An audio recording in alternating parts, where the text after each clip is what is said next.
Hello guys, welcome back to G-Force Guild. My name is Andrew. In this video we're going to be looking around my 1998 Vauxhall Astra 2-litre SRI 16 valve. Just going to be a wee walk around showing you what the car is like and so on. So let's get straight into it. So this generation Astra is the 4th generation. It ran from 1998 until 2004. It ran as a 3-door hatch, a 5-door hatch, a 4-door saloon and a 5-door estate. Also came in later was the SRI model, which is this, that came in September 98. We've got a 2-litre 16 valve engine with 134 horsepower, motor 60 around about 9 seconds. Torque figure remains at about 138 pound-feet, so it's a good torque engine. In its day, this was seen as a warm hatch, wasn't so much the hot hatch, that was more the GSI with the turbo. But these do have quite a following nowadays. On the grid, the 2-litre engine is the best one. It was later replaced with 2.2, had a bit more power, but they've also got time change capabilities.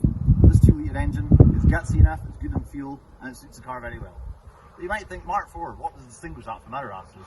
The reason being, this has got Lotus tuned springs and dampers, and an SRI model has 50% stiffer rates on the springs and dampers. The first one struts at the front, portion bar at the back, so electrical power feeder, but it's actually on a separate subframe. On Norman Astras is actually put to the bulkhead, and this is an aluminium subframe. The usual body style, which you've only got in the SRI models. Though later on they did the SXI, which is kind of the same wheels as this, but it's all the model like this is. At the back, you've got an extra spoiler. Just want to come down and see this. And you've also got twin exhaust pipes as well. And with this being a 90s Vauxhall, you've also got mud flaps, which I absolutely love, I must say. This thread, if you don't know already, is flame red, which is a very popular Vauxhall colour, but it is quite soft. The lacquer and these are very soft, I must say, so it does chip a little bit easy. As part of the SRI, you've also got side skirts, you've got your body coloured door mirrors, handles. And generally, this is still quite a good sized car. It's, let's say, a mid-sized car in this day. Rivals in this would be like the Citroen Exana VTS, the Mark IV Golf GTI, later on, of course, the Mark I Focus, the 2-litre VTEC specification, and of course the Renault Megane 2-litre Sport as well. But for me, this is, in terms of warm hatches, one of the best 90s ones. It's not a failing hot hatch like a 306 GTI 6 or what else at the time. 90s are a bit of a doldrum for hot hatches, but this, for me, is a good peak of, like, you can still have usability, but it's a bit more insurance friendly, should we say, in a way that a Mark II GTE just wasn't. Anyway, we'll take a look inside now and see what's what.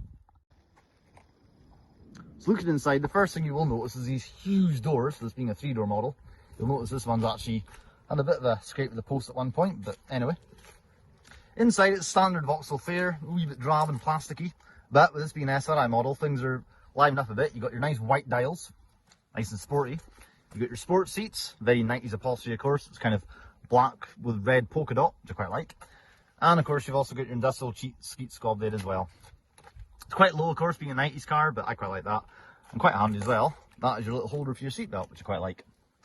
Driving position these is actually really good. You've got reach and rate for the steering wheel, nice chunky 3-spoke wheel. And a bit of trivia for you, these stocks, if you don't know, are off a Lotus Elise. Well, Lotus pinched them from Vauxhall obviously, but that's the way it goes. Kit in these Astras is actually really good. You've got your single slot CD player, air conditioning of course, you've got your wee cubby hole there. And the big thing at the time of course, in the late 90s, traction control. That's your big button for it there.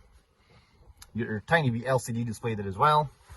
And of course your 5-speed manual box. Well of course, being a Vauxhall, you'll see there, you get your typical snow mountain effect on the gear lever, but that's just the way things go. This example is really nice and clean. It's only done 31,000 miles this. You see it's well maintained. You've got your grease in the doors there. Still got original dealer plates. I actually bought this car way down in Chester, would you believe? Quite far away now, but it's been great, this car so far. Good on fuel, the 16 valve engine, I'll just show you that in a minute. Really good performer. We'll just take a look under the bonnet now.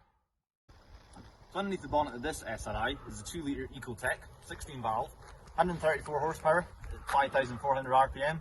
Torque figure, 138 pound-feet of torque at 3,200 RPM. So it's a nice willing engine this. Good in fuel, we'll do about 41 a gallon combined. I'd say this wasn't the flaming hot engine, it was the GSI that had the turbo, which was really the firestormer. This is a nice robust unit, calm driven. The later ones of this replaced, you also get in the VX220, it was a 2.2. A bit more power, but again they all have that problem for timing chain tensioners. This is a lot more robust. You'll see in this example, 31,000 miles, really nice and clean under here. This makes it a very rarity this. It's been unmodified, this car. It's not been messed with, it's not been rammed to death. It's just like the way it came out in Ellesmere Port back in 1999 now. So, it's electronic fuel injection of course, with it being a modern car. Nice and easy to work on. It's just a case of keeping your eyes and levels in these. Obviously, they've not been quite as robust as old red top engines. You've got the Mark II, but generally, it's been fine in my regard. Only issue is the throttle position sensor. That's it really. Shall we take a look in the boot? So, boot space. Astra's a medium-sized family car. Obviously boot space is quite important. Let's see how big the boot is. Press the big nice chunky button here, nice and solid. And we see inside there is plenty of room for a 6-foot person. Look at that, loads of room. That is the way to be in practicality terms. Once room for everything. So here we are driving along in the Astra. You'll notice first of all how quiet it is. Even though this is a sporty model with an armature back box in the back and twin exhaust pipes, it's very refined, this car. The reason being is they've got twin bouncer shafts on this engine when they developed this 2-litre 16 valve, also using the ventures of course. So it's very good in high speed cruising, nice high gearing as well. 50 round about just over 2,500 RPM here, which is not too bad.